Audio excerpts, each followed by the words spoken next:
Pataxó, sou Xavante, Cariri, Yanomami, sou Tupi, Guarani, sou Carajá.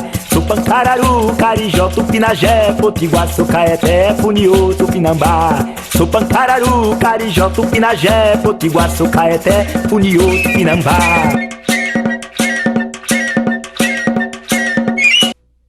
O que você sabe sobre o índio brasileiro? Não sei responder nada, não. O índio? Nada. Não sei. Do índio eu não entendo nada, não. De índio. O índio acho que seria uma pessoa que deve existir, né, no Brasil. No norte do Brasil ainda existe, acho que no Nordeste. No Goiás, né, na Amazônia. Acredito que no Ceará também tem, só que mais vestido, né, só vestido. Viram o que as pessoas falam e o que eles pensam sobre os índios no Brasil e sobre a nossa história toda? Tinimburum Rehé, Ailton Krenak. O meu povo é Krenak, o meu nome é Ailton. E nós temos uma reserva lá no Vale do Rio Doce, em Minas Gerais, divisa com o Espírito Santo. Veja o que as pessoas continuam pensando e falando sobre os índios. O que eu aprendi sobre o índio? Ai, meu Deus, não sei te responder não, Vici, agora eu tô tão assim. Eu aprendi sobre a cultura dele, como é que ele vive. O tradicional que ensinam nas escolas. Cultura, um pouco de cultura, entendeu? Habitantes. Do tipo de caça, pesca. As mulheres limpam as casas para quando os índios chegarem. Se ensina qual é a contribuição do índio para a nossa civilização. Comida, na comida, nos artefatos, né? Infelizmente se ensina isso. Porque quando a gente estuda história, infelizmente a gente vê o índio no geral, né? O índio como pessoa, é a cultura, modo de vida. Não tem um aprofundamento. No descobrimento do Brasil, os índios estavam lá, os europeus chegaram, escravizaram os índios e era sempre assim que a gente via todo ano. Eu aprendi como eles eram antigamente e como que aconteceu quando os portugueses chegaram e tal, a história do Brasil, assim. O índio não existe, o índio é no passado, índio é aquele outro. Então eu refiro que a escola é um ponto de contato. Mas, pensando bem, a comunidade, o professor, os alunos, os pais dos alunos, as pessoas competentes na direção desse trabalho têm que ter uma consciência de respeitar os trabalhos que acontecem naquelas comunidades. Então eu vejo que a escola é um ponto de referência. Os Kaxinawá, que também se chamam Runiquim, são uma população de 5.500 pessoas, sendo 4.000 no Brasil e 1.500 no Peru. O meu nome é Joaquim Paulo de Lima Kaxinawá, da terra indígena Praia do Carapanã, aldeia Mucuripe.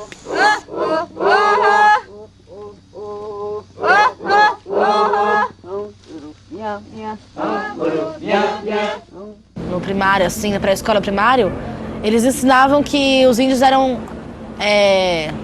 bichos, assim, como se fossem bichos, assim, né? Vestia roupa de penas, né? Atirava com a flechazinha, né? Você aprendia que o índio era mau, matava e atacava, essas coisas todas. Mas era tudo ao contrário do que diziam. Entendeu?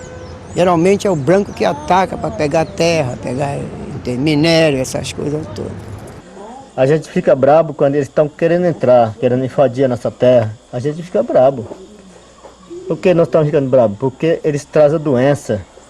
Quando chega o branco mal, eles matam a gente.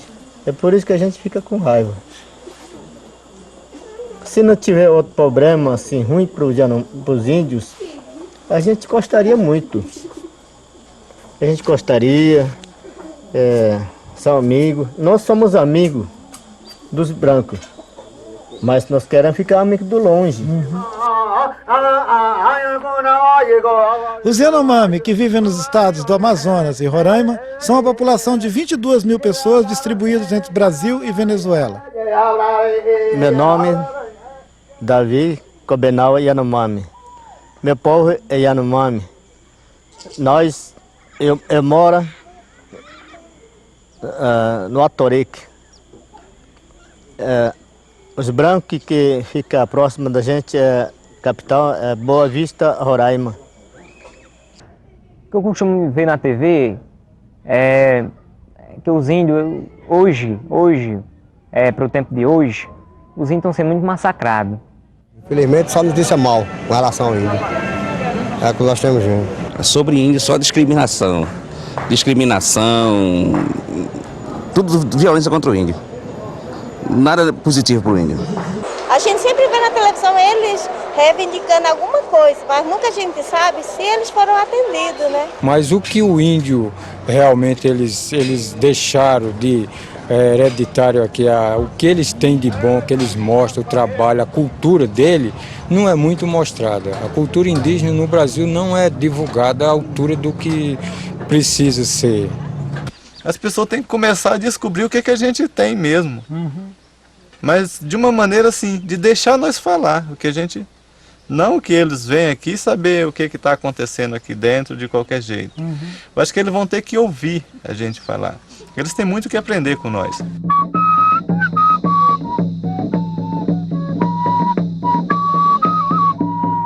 Os Exaninca, que vivem no estado do Acre, são 800 pessoas. No Peru, tem mais 30 mil.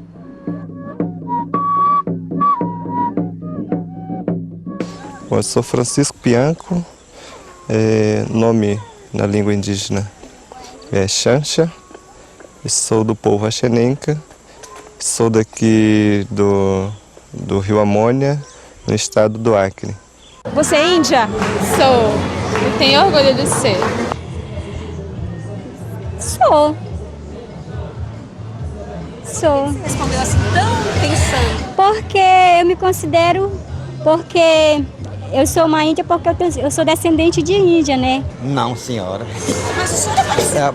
Sou descendente de índio. Descendente de índio. E não é índio? Acho que não, né? Eu sou índio, sim. Tenho orgulho de ser índio. Tenho orgulho de ser índio porque nasci aqui na tribo. Meus avós antepassados eram índios. Eu sou índio. Agora só porque eu uso bigode, eles dizem que eu não sou. Eu queria saber se você é índia.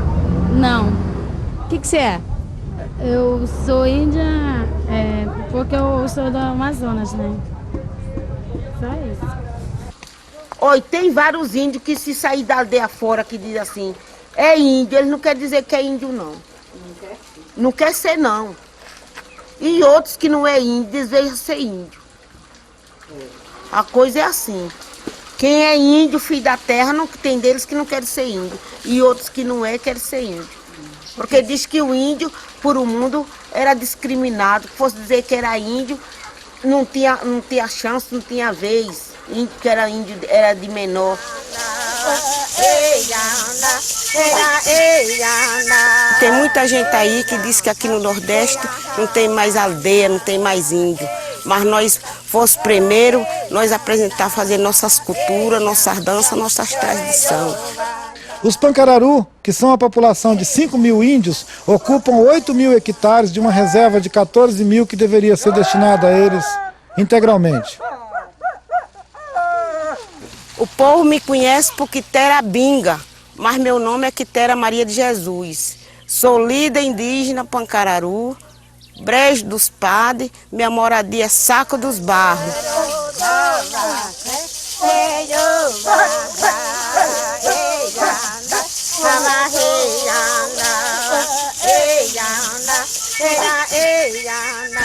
Eu acho que o índio é uma pessoa igual a nós, né? Só que muda de cor e foi considerado como um animal. Mas o índio, nós sabemos que ele é humano, mas tem um gênio quase de animal. É índia, né? Parece que não é gente, né? Mas na realidade é. O preconceito contra o índio é porque o índio ainda hoje ele não perdeu aquela característica de selvagem. Para muitas pessoas, quando se fala de um índio, é como se estivesse falando de um selvagem. O índio é preguiçoso. Eu acho ele preguiçoso. Não, o índio não é preguiçoso, o índio já nasce com preguiça. Não é verdade? Eu penso isso aí, não é verdade, né? O índio é muito preguiçoso, quer tudo na mão. Quer carro, quer trator, quer caminhonete, quer dinheiro, quer remédio, quer médico e produzir nada. Eu sou contra o índio. Eu acho que é mais inveja, o povo tem inveja do índio e quer humilhar o índio. Uns dizem que ele é preguiçoso, já é uma discriminação, né? Das piores que eu acho. Porque eles não entendem que como nós temos os nossos costumes, os índios também têm o deles. O maior preconceito que nós temos é que o índio é preguiçoso, que o índio não trabalha, que o índio é de pedra, e que não é verdade. Então nós temos que olhar pelo índio como um homem da terra que faz parte da terra. O preconceito é muito grande, as pessoas, a grande maioria da população não gosta de índio, vê o índio como uma coisa pejorativa, como um atraso, como um atrapalho, principalmente na questão da retomada das nossas terras. Isso fica muito mais claro quando a gente explicita essa luta da gente da retomada dos territórios.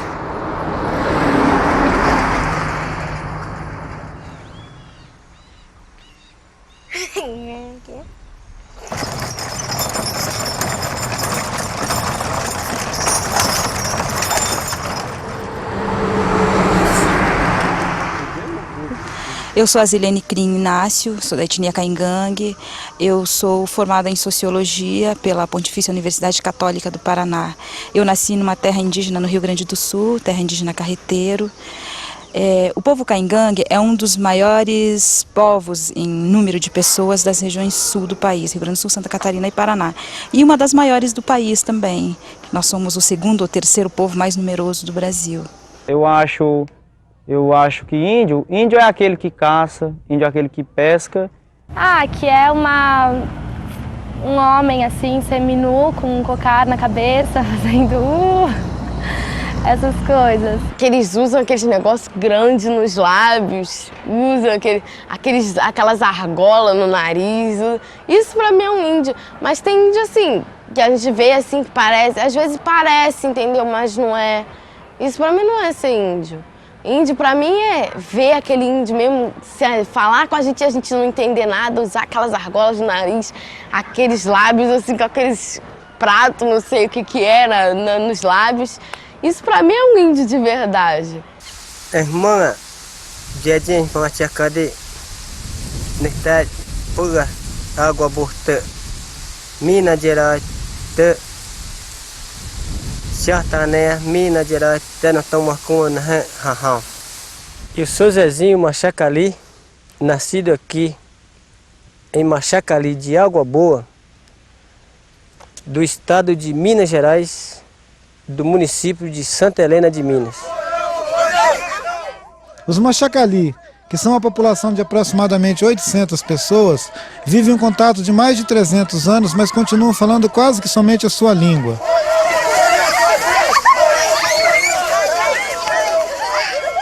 Que hoje, porque o índio, ele trabalha na FUNAI, o índio hoje tem carro, hoje o índio tem as suas terras, o índio tem suas casas, o índio tem seu comércio. Então, o pessoal, principalmente do sul aqui, e de todo o Brasil, eu acho que o índio não pode, o índio deve apenas ser no mato, em palavras, se não é verdade, né? Na região deles, nas ocas deles, né? Muitos deixaram a cultura deles de lado e passaram a viver como branco.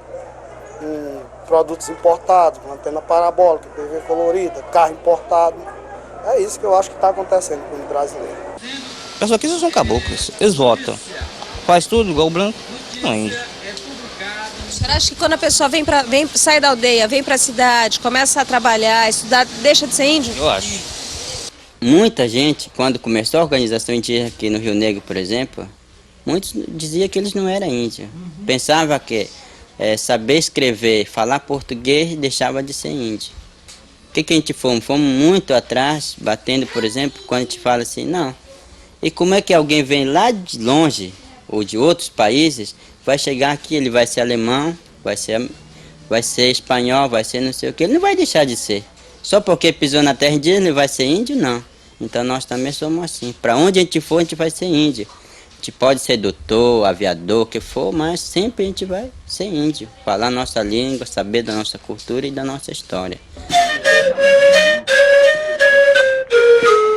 Os Baniwa, que vivem no Alto Rio Negro, são uma população de 4 mil pessoas no Brasil e mais 12 mil na Colômbia e Venezuela.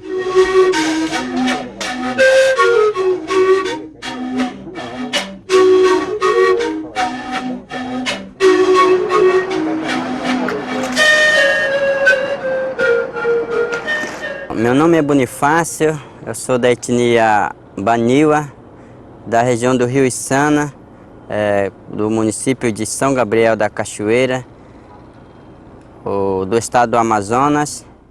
Meu amigo, do jeito que está agora, se a gente não tomar uma providência, não vai ter mais índio não. Vai acabar. Vai ser só lenda. Acho que a tendência deles é a dizimação mesmo, é desaparecer. O povo branco está acabando com os índios, tomando suas terras e, infelizmente, estão se acabando. Daqui a um tempo você vai chegar, vai falar pro filho, pô, como se fosse uma lenda, o índio. Então, hoje ainda dá para dizer que eles existem, que eles ainda estão lá e que ainda a gente não encontra uma aldeia ou outra, mas daqui a um tempo eu acho que não vai ter mais.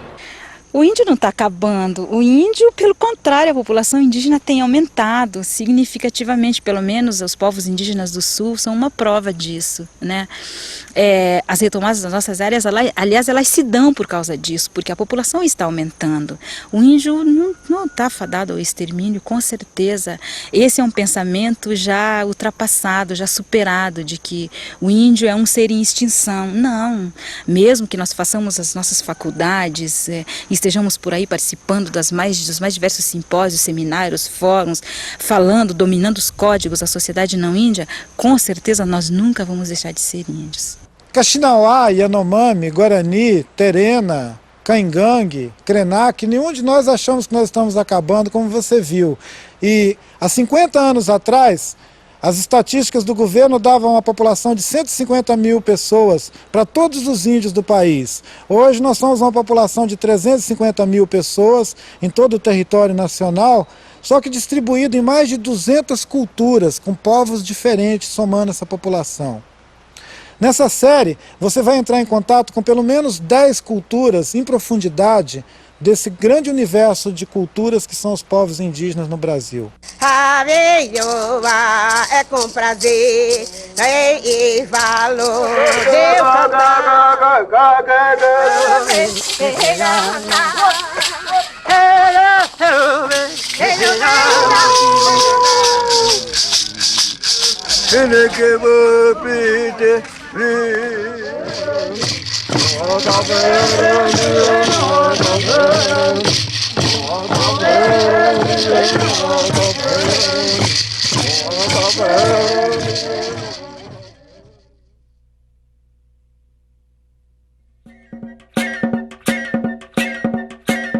Sou Pataxó, sou Xavante, Cariri, Yanomami, sou Tupi, Guarani, sou Carajá. Sou Pancararu, Carijó, Tupinagé, Potiguar, sou Caeté, Funiô, Tupinambá. Sou Pancararu, Carijó, Tupinagé, Potiguar, sou Caeté, Funiô, Tupinambá. São mais de 200 povos indígenas vivendo pelo Brasil afora, em todo o território nacional. Você já pensou em que idioma ou que língua que essa gente se comunica?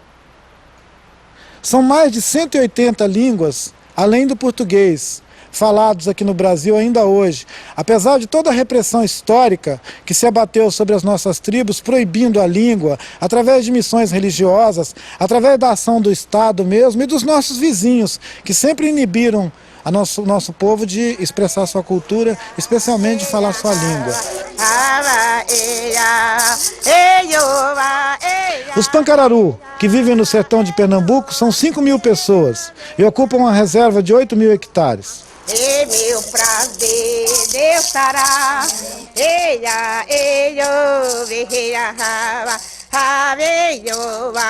É com prazer e valor de eu cantar. Sou Quitera Maria de Jesus, conhecida por Quitera Binga. Então,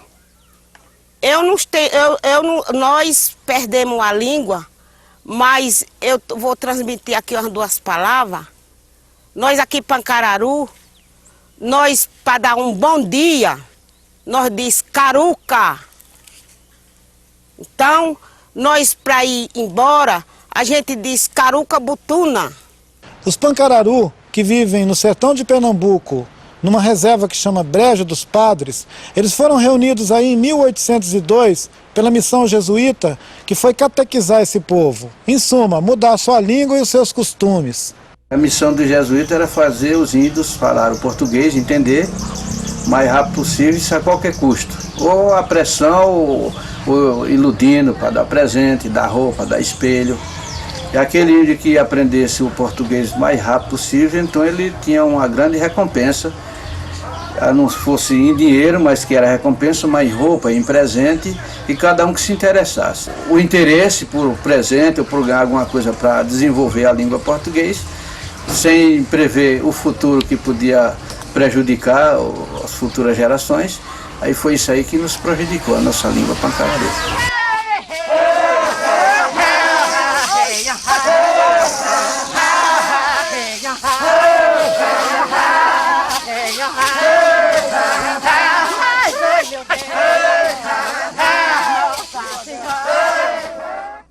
Assim como os Pancararu no sertão de Pernambuco sofreram a repressão lá na mão dos padres jesuítas que chefiavam suas missões no século XIX, agora no século XX nós assistimos a história se repetindo, só que com os índios que vivem na floresta, lá no Amazonas, no Alto Rio Negro.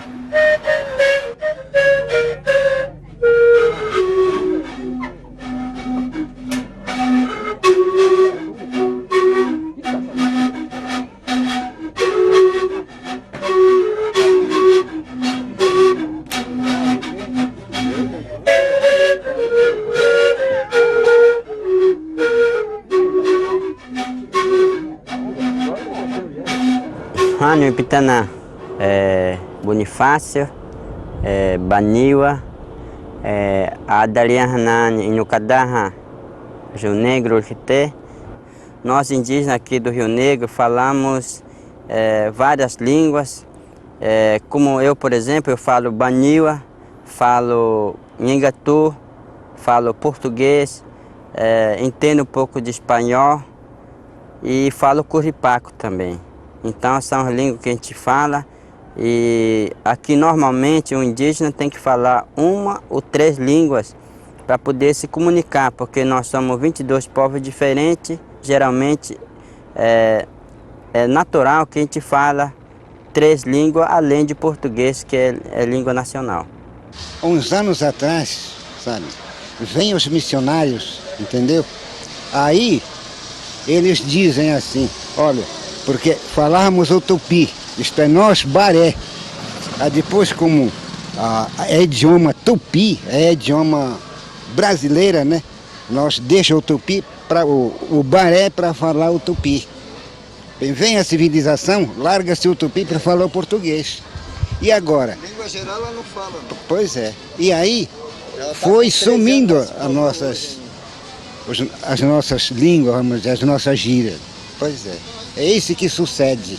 Bom, eu fiquei preocupado, porque na verdade eu sendo baré estou falando uma outra língua. Por quê? Que eu quero falar a minha língua, por exemplo. A língua baré realmente se extinguiu, né? E na verdade essa língua Nhengatu, que a gente chama por aqui, acabou sendo língua geral, né? Ela foi introduzida de fato, né? Foi introduzida pelos missionários e comerciantes. Foram 8 anos de internato, eu passava 45 dias por ano em casa. Esse internato é da missão, né? Missão religiosa. Esse internato foi da Igreja Católica, na verdade, né? Que a gente era obrigado, assim, a falar português, deixar de lado a cultura, deixar de lado a língua materna. Todo mundo falava só língua geral, entendeu? Não tinha jeito da pessoa falar português, porque todo mundo falava a mesma língua, sabe? A não ser os tucanos, Baniwa, que chegavam com uma língua diferente, aí a gente tinha que traçar o português com eles, porque nem eles entendiam a nossa língua, nem nós deles. O tucano, por exemplo, foi muito utilizado na escola. Então, quer dizer, outras línguas, tariano, piratapuia, uanano, a gente deixava de falar aquilo para falar uma língua indígena para se comunicar com os outros além do português. A gente não podia, vinha chegando algum padre, alguma outra pessoa branca, a gente falava português, tá? Mas ele saía de perto e a gente tocava a nossa língua. Certo? Mas era proibido, sim. Então era um sistema assim, muito, muito rígido. Então, ou você falava com os companheiros na língua indígena escondido, ou você era submetido a uma pena, né? Porque teve um momento que eles usavam um chaveiro, um negócio assim para colocar a chave, como sinal para as pessoas que falavam a língua indígena. Quem fosse pego falando língua original, pegaria algum castigo, ficaria sem merenda, sei lá, qualquer um castigo dessa natureza. Mesmo assim, a gente preservou tudo o que a gente tem hoje, né? Algumas partes talvez a gente perdeu. Por exemplo, os Baniwa, do qual eu faço parte, nós temos, nossa língua tem uma escrita dela, né? Tipo, lê e escreve nossa língua há 50 anos, né?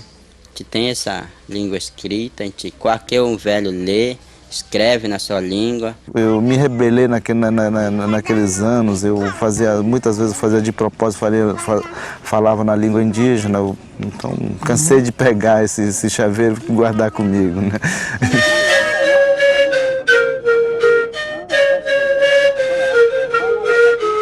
Na época era só sim e sim, né? Hoje não, a gente tem que dizer que nós somos diferentes e temos que ser respeitados conforme a nossa maneira de viver, né? Nossa maneira de aprender também.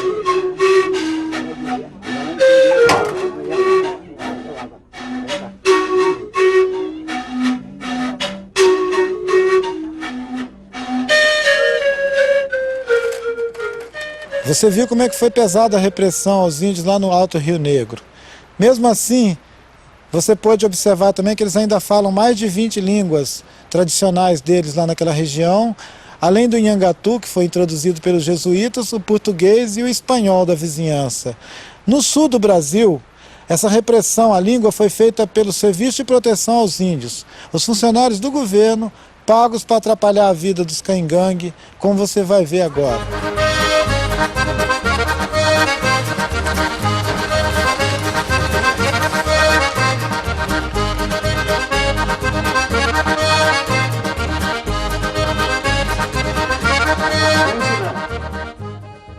Inhiyima Tazelene Krim Caingangue, Tayo Caingangue.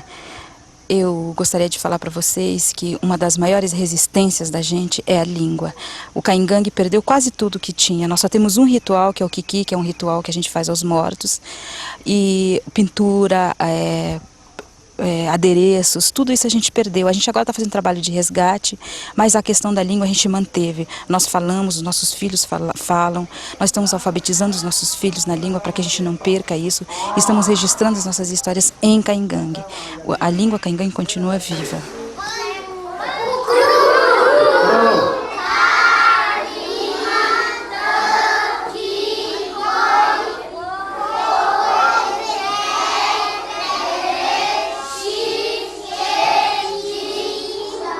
Eu me lembro alguma coisa de SPI, das escolas do SPI, por exemplo, a repressão à língua, a proibição de falar, né? Porque o SPI, o pessoal, os militares colocavam pra gente como uma coisa feia falar a nossa língua, né? Falar o caingangue é uma coisa feia, falar o português é uma coisa bonita. Falar o português, você se torna um ser superior se você falar o português. Você falar o caingangue, você é uma pessoa menos importante. Eu me lembro que quando eu tinha uns 5 ou 6 anos, tinha a política dos panelões nas áreas indígenas. Ao meio-dia se batia um sino como se estivesse chamando o gado para comer. Todo mundo corria lá com a sua bacinha, com a sua panelinha para pegar comida, mas você não podia pedir em caingangue, você não podia falar em caingangue. Você tinha que pedir a alimentação em português. E se você pedisse a comida em caingangue, você voltava para o final da fila. Se sobrasse comida, você pegava, senão você não pegava. Para nós foi um prejuízo muito grande, porque os índios na época daí temeram o chefe do posto, até mesmo os professores, né? E começaram a deixar de falar a sua língua. Muitas vezes eles tinham que falar até escondido a língua deles, né? Mas perante o chefe do posto, perante os professores não índios, não podia falar. Até a gente teve um problema muito grande quando a gente começou a já vir para a escola, né, pela primeira vez. Eu, principalmente, eu não falava já o caingangue porque meu pai tinha até medo de falar, né? Tinha medo de me ensinar. Então, até os 18 anos, eu tinha um problema muito sério, eu não falava o caingangue. Tinha um chefe de posto que era um coronel. Ele não gostava, ele não queria que falasse. Meu avô era o cacique da aldeia e meu avô falava. E a gente era o contrário. Minha avó mandava bater na gente se a gente falasse português. Então, a resistência, tipo assim... Se eu sou reprimido porque eu falo, então aqui eu vou reprimir para que se fale. A lei que tem ruim, né? Deus se mata querendo. Então Então, graças a essas resistências isoladas que houveram à repressão da SPI com relação à língua, hoje estamos aqui alfabetizando a criançada em Cainganga.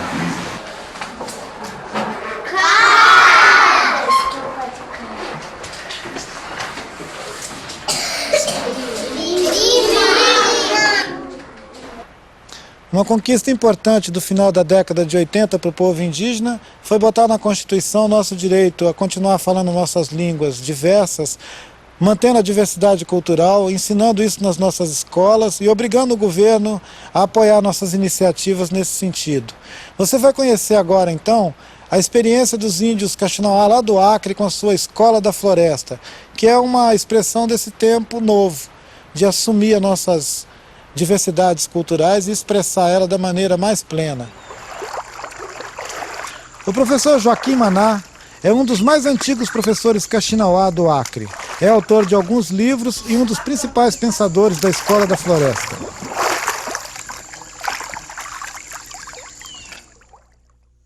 Nkuna kui manaki, makuna biki, hanun hiwa, naw mukuri piwan ibu hanu hiwa ki, haskaya nabung kuna,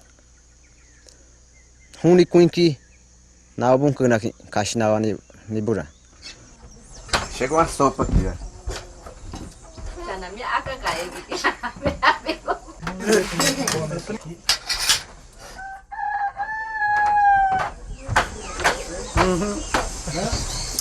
Eu acho que a escola é um ponto de referência de você ter vários contatos da língua portuguesa, de outra cultura, da sua própria cultura, da sua língua escrita e talvez até alternativas econômicas você pode planejar junto com os alunos, pais dos alunos, o que realmente aquela comunidade está decidindo a fazer.